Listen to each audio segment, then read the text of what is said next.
Dear friends, welcome our channel. இன்றைக்கி நம்ம என்ன பார்க்குறோம், ஒரு அருமையான பழம் பார்க்க போகிறோம். அது பார்த்தீங்கன்னாக்கா வெளாம்பழம்.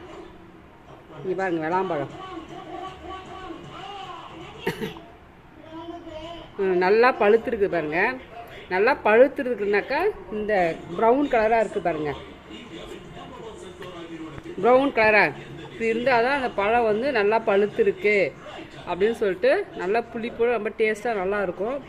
அப்படியே மாதிரி பச்சையாக இருந்தது, ஒரு மாதிரி எல்லோ கலரில் இருந்துச்சுனாக்கா வந்து அது காய் அப்படின்னு அர்த்தம்.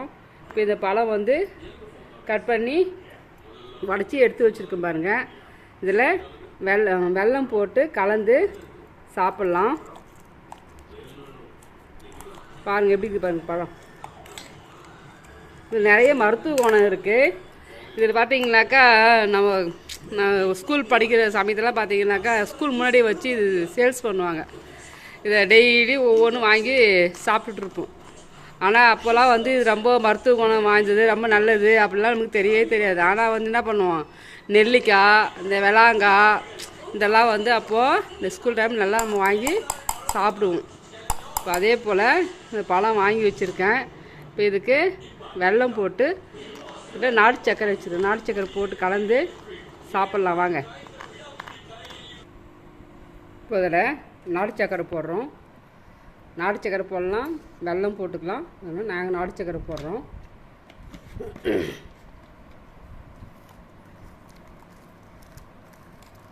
போட்டு நல்லா மிக்ஸ் பண்ணி சாப்பிட்றதான். இப்போ இதனுடைய பயன்கள் என்னன்னு பார்க்கலாம். நம்ம இதனுடைய பயன்கள் பார்க்கலாம். இப்போது இதனுடைய குடும்பம் பார்த்திங்கன்னா ரூட்டேசி அப்படிங்கிற குடும்பம். இந்த எலுமிச்சம் தாவரம்லாம் இருக்குது, அந்த வகையை சார்ந்தது. இதனுடைய தாவரவியல் பெயர் பார்க்கும்போது பெரோனியா எலிபண்டம் அப்படின்னு சொல்லுவாங்க. இதுக்கு இங்கிலீஷில் வந்து உட் ஆப்பிள்னு கூட சொல்லலாம். இது பார்க்குறது வில்வ மரத்தினுடைய கனிகள் மாதிரி பார்க்குறதுக்கு தெரியும். காயாக இருக்கும்போது உருண்டையாக இருக்கும். அதுக்கப்புறம் பார்த்தீங்கன்னா இதை நம்ம சாப்பிட்டோம்னா இந்த பழத்தை, இதில் நிறைய நோய்களுக்கு இது மருந்தாக பயன்படுகிறது. அதில் குறிப்பாக பார்த்திங்கன்னா இருமல், ஆஸ்துமா, அலர்ஜி இதெல்லாம் போக்கக்கூடியதாக இருக்குது. அதே போல் பசிக்காமல் ஒரு சிலர் இருப்பாங்க, அதை பசியை தூண்டக்கூடியதாகவும் இருக்குது. ரத்தம் உடலில் ஊறும் அப்படின்னு சொல்கிறாங்க.